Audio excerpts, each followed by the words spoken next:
Well, it is the season of Christmas.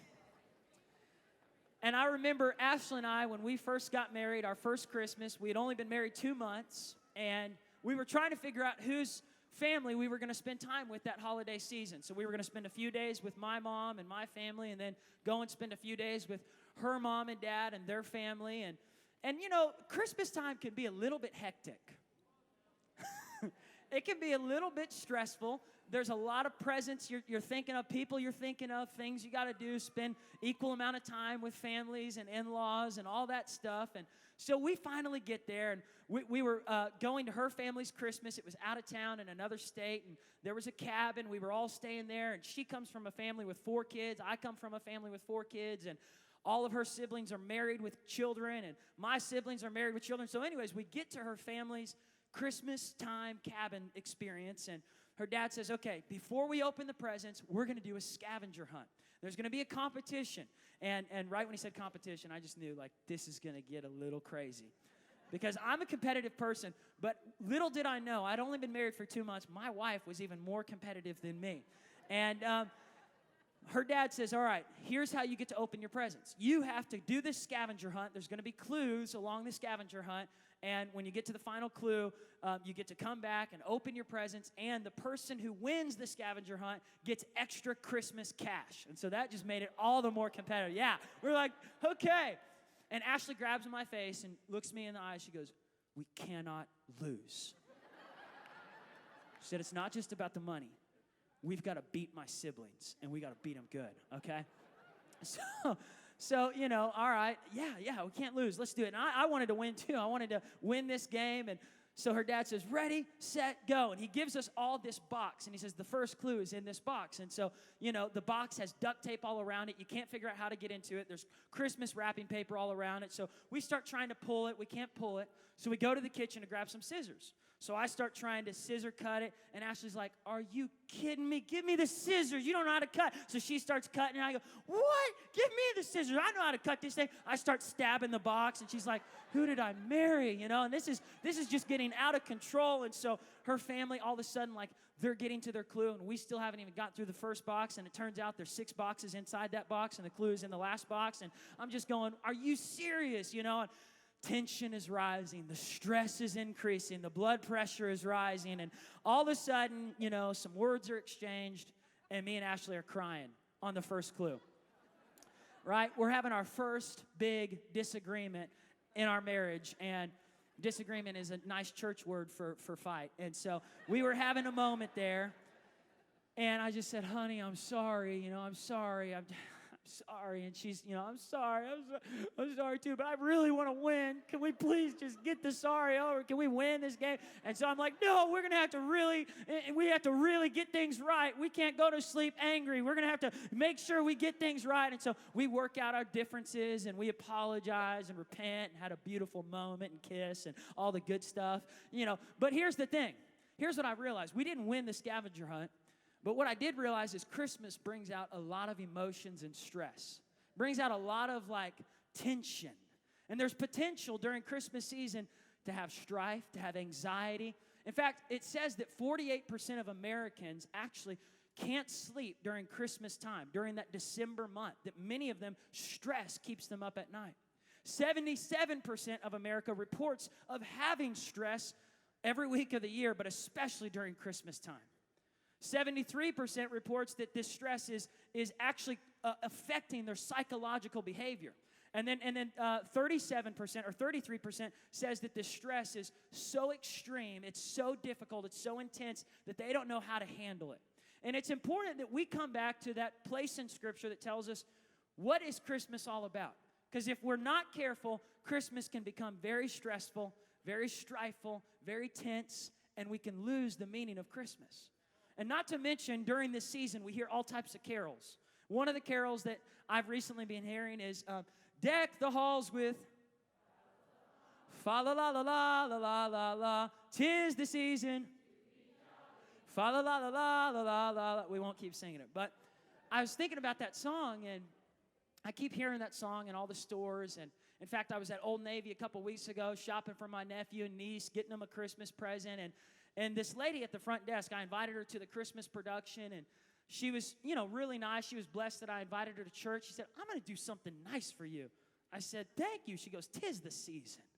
Yeah, 'tis the season. Thank you. And I've been hearing 'tis the season at restaurants and different places. And she said, I'm going to give you a 20% discount. I go, 'tis the season. She says, yes, 'tis the season. And this whole phrase, I went to look it up. What does 'tis the season mean? It's a phrase that's only used after Thanksgiving up until Christmas. And it's a phrase used to kind of say, I'm going to be a little bit nicer, a little bit more happier, a little bit more joyful, easy to be around, a little bit more focus on the family, a little bit more sweet in my marriage during this season. And it's great. I love that phrase. The only problem with it is that it's seasonal. It's like depending on the season, I'm nice to be around. Depending on the time of the month, I'm nice to be around. Uh-oh, he did not just go there. Depending on how things are going in my life, I'm sweet, I'm happy, I'm joyful. But don't catch me during a bad season. Don't catch me when things aren't going my way. And it's a seasonal compassion, seasonal kindness, seasonal joy, seasonal behavior. But see, when we have Jesus in our lives, every season we have a reason to rejoice. Every season we have a reason to be generous. Every season we have a reason to be kind and compassionate. Every season we have a reason to be sweet, to be focused on our family, to think about our marriage. Not just on Valentine's Day, not just on Christmas Day, but every day of the year we have a reason for the season to celebrate. Come on, give it up for Jesus. He is the reason. And I think about how the angel shows up in Luke chapter 2, and over 2,000 years ago, his first announcement is, don't fear. I'm bringing you good news. I'm not bringing you discouragement. I'm not bringing you sickness or disease. I'm bringing you healing. I'm bringing you freedom. I'm bringing you favor. I'm bringing you salvation. That was the good news. And he says this good news results with great joy.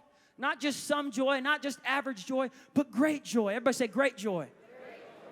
And this great joy is not limited to some people, but it says it's for all people, verse 10 says.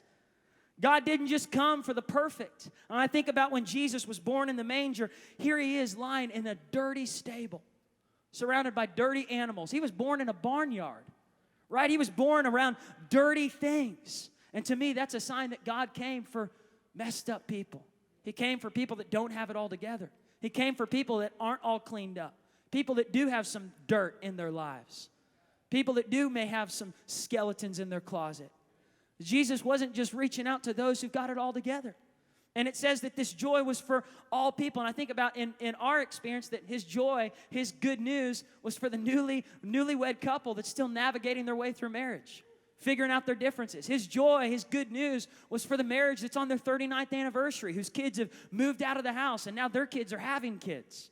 His joy, his good news is for students in college who have stacks of school loans and are living off ramen noodles and can't sleep at night because of studying for homework. Can I get an amen, students? His good news is for prisoners behind bars. And his good news is for prisoners still stuck in the bar.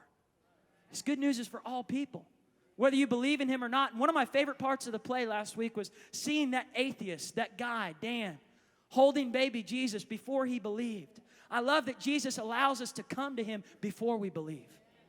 He says, skeptics, critics, atheists, come to the manger. Come to the stable. Dirty, sick, poor, self-righteous, come to the stable. Come and find hope and healing. Come and find true joy. His announcement was that joy was coming for all of us. Jesus said in John chapter 16, verse 11, I say these things so that you can have joy and that my joy in you would be complete, that you would be lacking nothing. And the joy of the Lord is not found in a bottle. It's not found in a marriage. It's not found in a pill. It's not found in a promotion. It's not found at a good deal at Old Navy. It's not found in more money. His joy is found simply in Jesus. Our joy is found in Jesus. Our joy, and the joy that he gives us, John 16 says that the joy Jesus gave us cannot be taken away.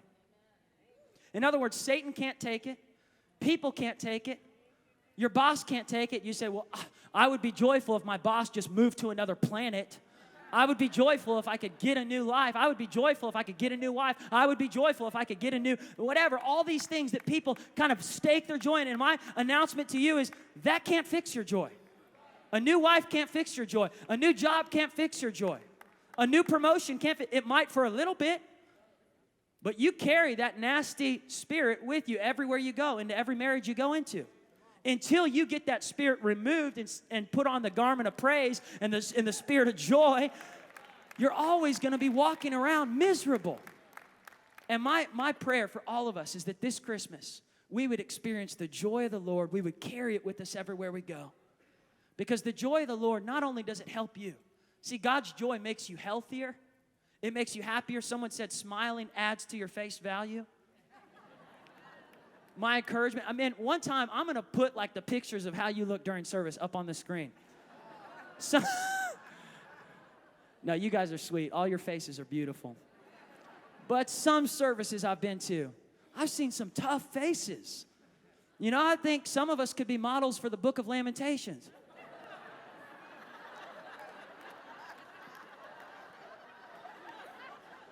Can we loosen up, lighten up, open up, and receive the joy of the Lord that changes our countenance?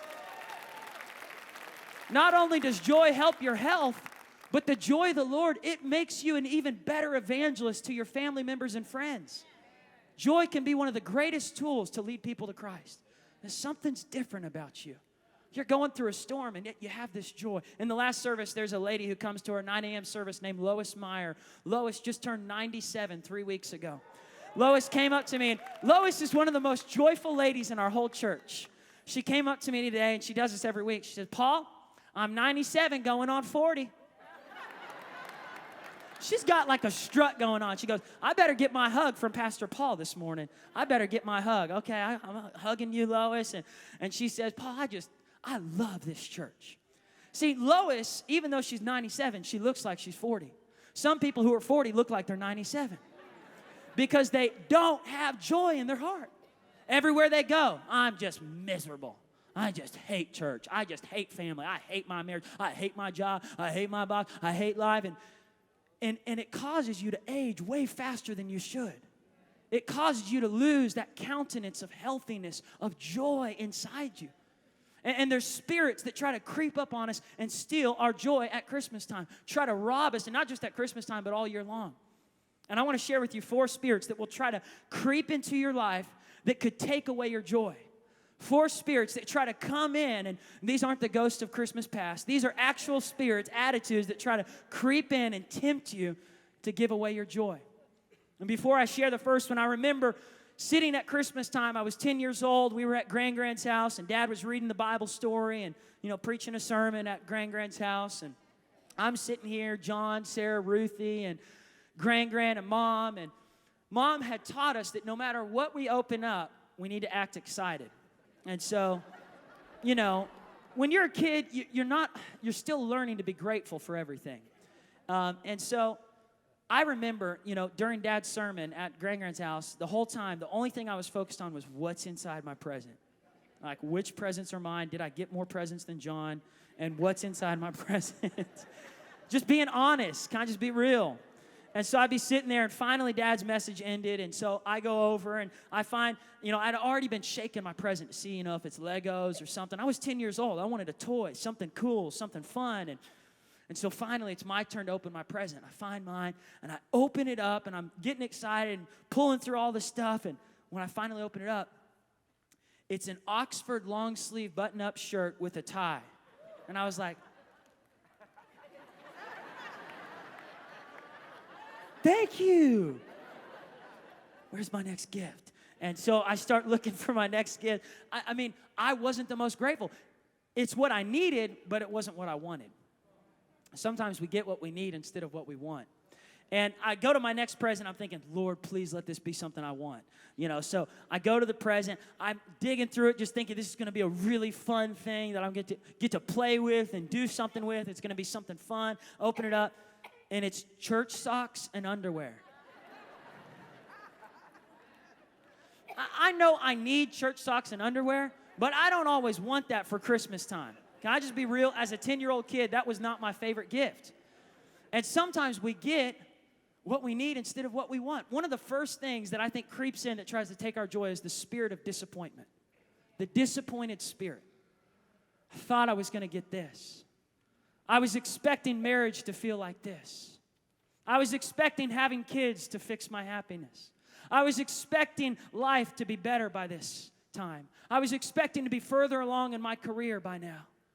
I'm disappointed with you, God. Disappointed with you, family. I'm disappointed with myself. I'm disappointed with my church. I'm disappointed with my work. I'm disappointed with everybody. And it's a constant spirit of disappointment. It's like you've lost your awe factor. You've lost your wow factor. Like even if I was to take you to the Grand Canyon, you'd be like, I'm disappointed with that. It's just not like it used to be. The caves have changed. Something different about them. I'm just disappointed. If I took you to the 7 wonders of the world, you'd still be disappointed. Because no matter what happens to you in this life, nothing here can fix your disappointed spirit. The only thing that fixes a disappointed spirit is bringing it to Christ, realizing that you have it, and then bringing it to Christ. And what kind of spurns a disappointed spirit is a lack of gratitude in your life. Everywhere you go, I'm disappointed with that restaurant, disappointed with my waiter, disappointed with the waitress. I'm disappointed with my friends. They're just not meeting my expectations. Like nobody and nothing is good enough for you. Have you ever met someone like that? Don't raise your hand if they're in the room. You're like, man, they need to be here right now. I'm getting them the CD. I know this person doesn't go here, doesn't live here, and won't ever watch this, so that's good. But there's this thing that it's like they're never, ever impressed. I'm never impressed. You can't wow me. You can't get me to go, oh, wow. I think about those grandkids in service. Oh, wow. When's the last time you said, oh, wow? What does God have to do to get you to just say, oh, wow? Could it be that Christ dying on the cross is enough to say, oh, wow? Could it be that Jesus raising from the dead for you is enough to go, wow, God. No longer will I live with the spirit of disappointment, but Lord, let me overwhelmingly respond with the, oh, wow.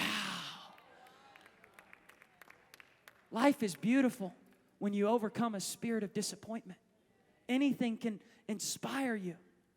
I find myself going, oh, wow, all the time with my child. Oh, wow. Liam, did you see what Liam did? Oh, he was laughing. I heard him say, Dad, Dad, before he said Mama. And I get so excited. And see, here's the thing. We won't be joyful if we don't think God's joyful. Like if we think God's a mad God, then we just think it's kind of hard to be joyful. God's mad at me. God's punishing me. I just have to survive Christmas time because God won't allow me to have joy this Christmas. God's inflicting me with sickness and disease. He's not the cause of your problems. He's not the inflictor of sickness and disease. My Bible says that God is the author of all good gifts. All good things come from the Lord. The devil comes to steal, kill, and destroy. But Jesus said, I've come that you might have life and life more abundantly. And I think about how so many times we have this bad perception of God, that He's a mad God. If He's not a mad God, He's a sad God. Oh, He's so sad about the world. He's so sad about me. He's so sad about life. There was only one time that God was sad. It was when Jesus died on the cross. He turned His back. But when Jesus rose from the grave, God has been glad, a victoriously joyful God cheering you on. He's not sad with you. He's not mad at you. He's not a bad God. He's a glad God. He's a good God. Can we just take a 5-second praise break? We serve a glad, joyful, amazing Father. Thank you, Jesus. In the same way that I find delight watching my child, God finds delight watching you. Even when my child messes up, falls on the floor and starts to cry, doesn't like his diaper being changed, put him in the car seat. He throws a fit at first. I find joy watching my child just develop his personality, just grow, just mature. God finds joy watching you grow and mature.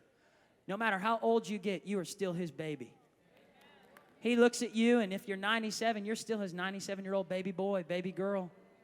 He looks at you and says, you're not too old to sit in Dad's lap. And I look at you, and it says, I take delight in seeing you rejoice even in your trials, even in your storms. He doesn't take delight when you're going through bad times, but he takes delight when you mature enough as a believer to celebrate the faithfulness of God, the goodness of God, and rejoice even when you're walking through difficult times.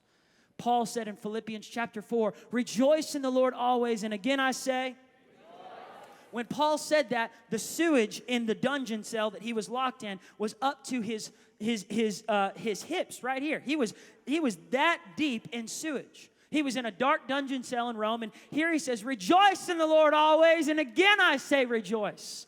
That changes my perspective of what Paul was talking about. It wasn't because he got what he wanted under the Christmas tree. It's that he had learned that no matter what he gets under there, that doesn't fix his joy, that his joy is so much deeper, so much stronger, so much more fulfilling than anything this life could offer. Now, I've learned the secret, Paul said. I've learned the secret to contentment. I've learned the secret to joy, that no matter what I face, I can do all things through Christ who strengthens me. My encouragement, if you're carrying a spirit of disappointment, bring it to the Lord. 1 Peter 5:7 says, cast your cares upon the Lord, for he cares for you. He cares for you. His joy is in you. Hebrews 12:2 says, for the joy set before him, he endured the cross. What was the joy set before God? You. Me. God has done all of this for you, for me. He loves you. He is joyfully celebrating your growth. The fact that you even showed up to church today, God's excited. He's excited that you just forced yourself to get out of bed and get into church and receive from the Lord and bring him worship and praise. The second spirit that tries to take our joy is the comparison spirit. The comparison spirit. Here I was opening my presents, the Oxford shirt, the tie, the underwear, the church socks, and all of a sudden I'm watching John, and John gets like the coolest presents ever. John starts opening his presents, and it's actually stuff that he can play with and do fun stuff with, and I'm going, I wish I had his gift. I wish I got his present. And the older we get, we still carry this around. I wish I had their life. I wish I had his opportunities. I wish I had their backyard. I wish we had that flat screen TV. I wish that my floors were like her floors. I wish that my marriage was like their marriage. I wish my family was like their family. I wish I had clothes like their clothes. And the comparison spirit is a sure road towards depression. It is a sure road. You don't ever win with comparison. You either become prideful or you become discouraged. And that nowhere in the Bible does it say, look to the left and look to the right to measure how good your life really is. No, Proverbs 4, verse 25 through 27 says, look neither to the left nor to the right, but keep your eyes straight on your path. Stay in your lane. You can celebrate them, but don't get jealous of them and don't pridefully compare yourself to them. Stay in your lane and learn to enjoy the life God's given you. Learn to enjoy this life. A week ago, a friend said, we just got back from this awesome ski trip. All of us friends, we took a road trip to Colorado. We went skiing. We were able to do it for such a cheap amount, had a blast. And I was sitting there and I was like, cool. I couldn't celebrate it because I was jealous. I was comparing. I was like, man, I wish I could have gone with them on that ski trip. I wish I could have done that. And all of a sudden, God checked me, a heart check. He said, Paul, you may not have gotten to go on the ski trip this year, but you were handed an incredible position leading one of the most amazing churches in the world. Paul, you may not have gotten to go on a ski trip, but you had a baby boy born in January who's 11 months old that you got to spend a whole family day with while they were on the ski trip. Paul, you may not have gotten to go on the ski trip, but you led 300 people to Christ on the weekend of the Christmas production. Paul, stop looking to the left or to the right to compare what your life is or isn't. I can't enjoy your life, and you can't enjoy my life. So let's stop comparing. And with social media, it's such a temptation. You've got Instagram and Facebook and Twitter, and so you always see what people are getting to do and their vacations and their opportunities and their presents at Christmas and all the new toys they get. All the new toys. He gets a motorcycle. He gets a car. They get a new thing in the backyard, and all of a sudden, your joy starts leaving you because your presents aren't as cool as their presents. And God says, stop looking to the left or to the right to find your joy. Your joy can't be found in what you don't have. And sometimes we get so focused on where we aren't, what we don't have, who's missing from our life, that we miss where we are, what we do have, and who's with us in this life. I'm telling you guys, there's a reason to rejoice no matter what you're going through. The next spirit that tries to come into our life is a critical spirit. Luke 6, verse 45 says that the words flow from the heart. What we say flows from our heart. The critical spirit is constantly critiquing everybody and everything. I've got these things down here. Thank you, Ashley, if you can hand those to me. I'm so grateful for my wife. She's amazing. Come on, brownie points. But sometimes we walk around as judges, critics of everything. Like, God put me on the earth to be like Siskel and Ebert. I give 2 thumbs up or 2 thumbs down no matter, where I'm at, what I go through. I have a number 1 through 10, and so this week I'm going to give, the church a 1 out of 10. I am just not impressed with them. I'm going to give my kids a 2 out of 10. No. I'll give them a 3 this week. I'm going to be gracious, but I'm just not really excited about how they're treating people. And I'm going to give you a 4 out of 10. I'm just not happy with you. And so we live with this critical mindset. But the more you critique, the less you receive. And can I just say something? We have enough volunteers in the critic department at the church. We sure could use some volunteers in all the areas being critiqued. There's enough volunteers in your family in the critic department. Your family doesn't need one more critic telling them all the wrong things they're doing. God did not place you on this earth to critique your spouse, critique your kids, critique your job, critique your boss, critique everybody. And we live sometimes with this constant spirit of criticism.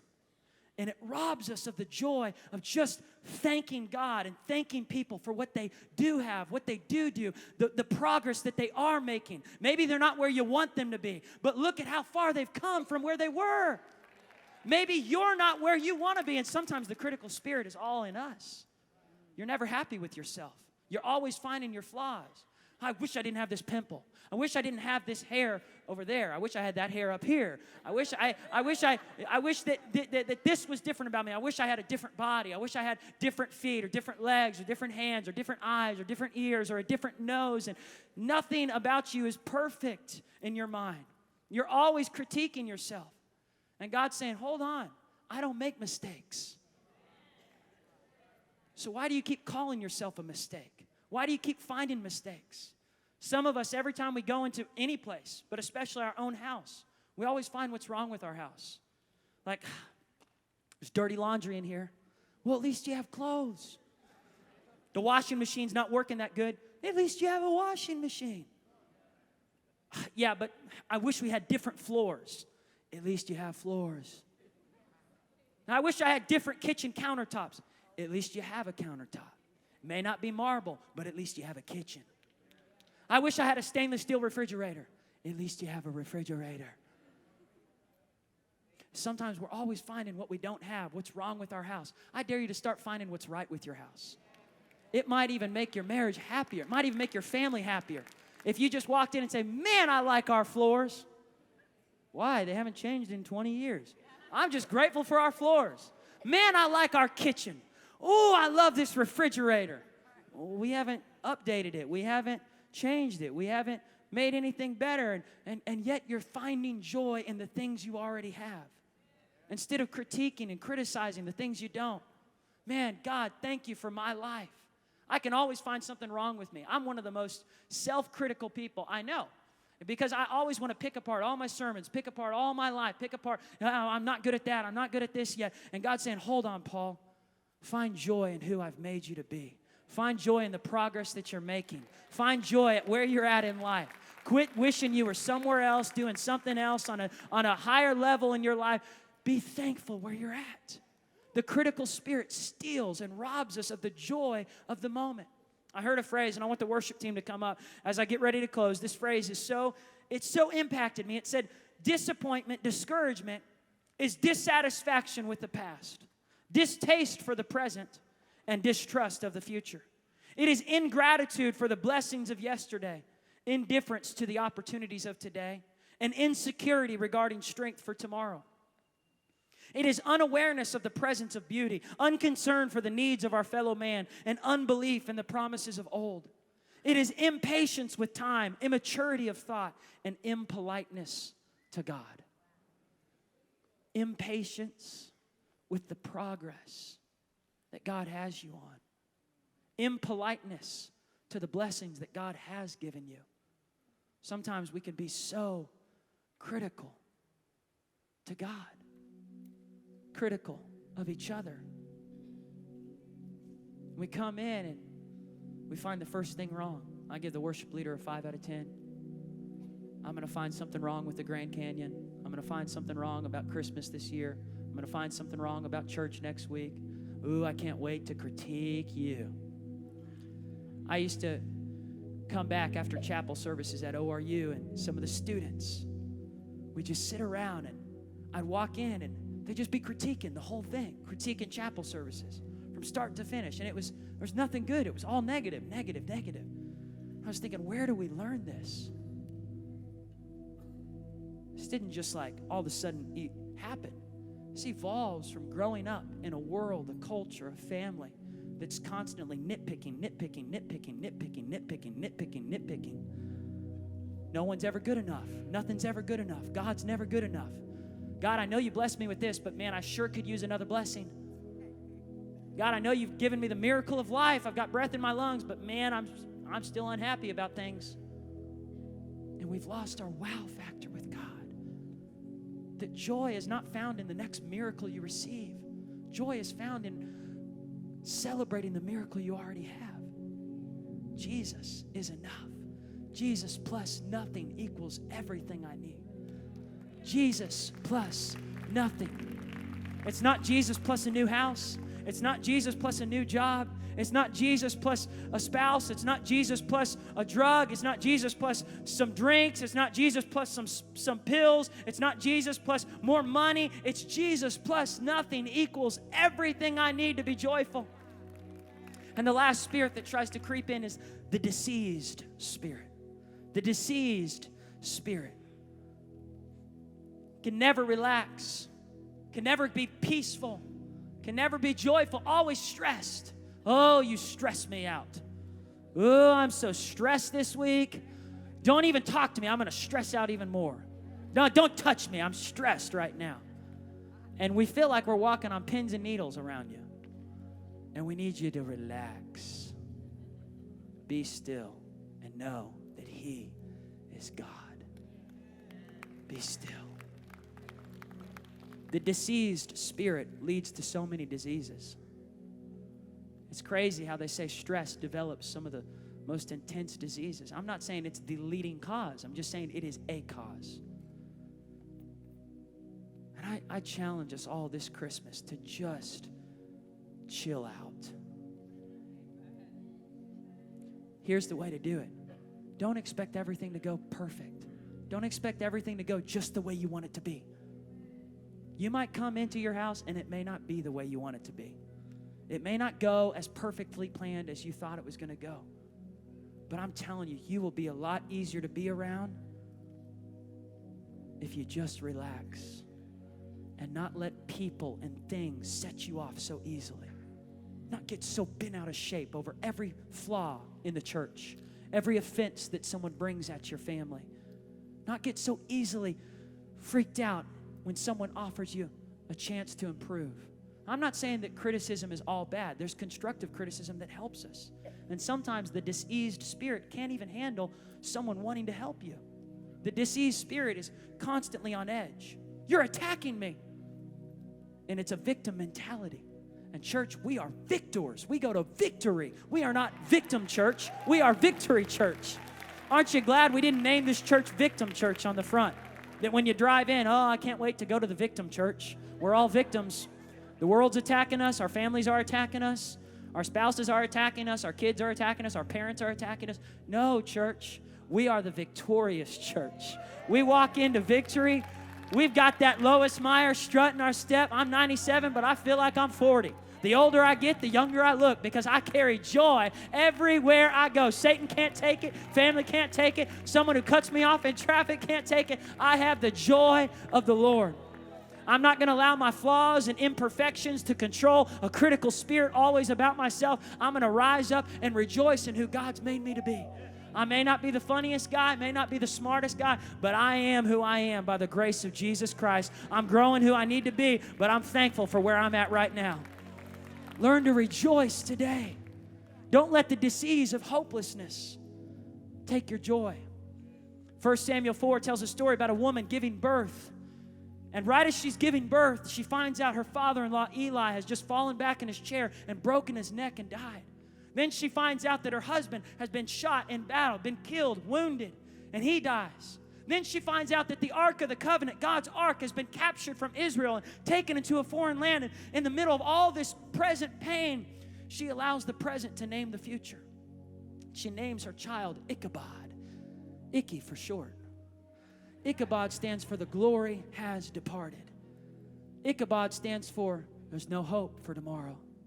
My best days are behind me. God's finished with me. He's done. I've failed too many times for God to do anything new in me. Ichabod says that it'll never get better. Things will never turn around. Icky, icky, icky. My life is Ichabod, people say. But see, we have a different word to proclaim as believers.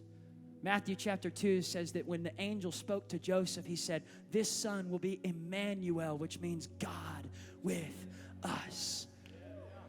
So when you're faced with a storm and things look difficult and the present things just look impossible, you look at the future and say, Emmanuel, God is with me. Emmanuel, I will get through this test. Emmanuel, this battle will not beat me down. Emmanuel, God is with me. God is for me. God is not against me. God has not forsaken me. This thing will turn around. God is not finished with me yet. Emmanuel, my best days, church, are right in front of me. Emmanuel, the favor of the Lord is upon me. 2015 will be my best year yet. This Christmas, I speak Emmanuel over your house. Emmanuel in your marriage. Emmanuel over your kids. Emmanuel in your business. You don't get that Ichabod spirit. You rise up with the spirit of praise and you speak out, Emmanuel, God is with me. God is for me. God is not abandoning me. God is fighting for me. God is turning things around. I will see the goodness of the Lord in the land of the living. My best days are right in front of me. This is the year of God's favor, God's increase, God's miraculous power in Jesus' name. Come on, can we stand up and praise the Lord? Give him a praise break in this place. Give him worship in this place. We worship you, Lord. Our God is here.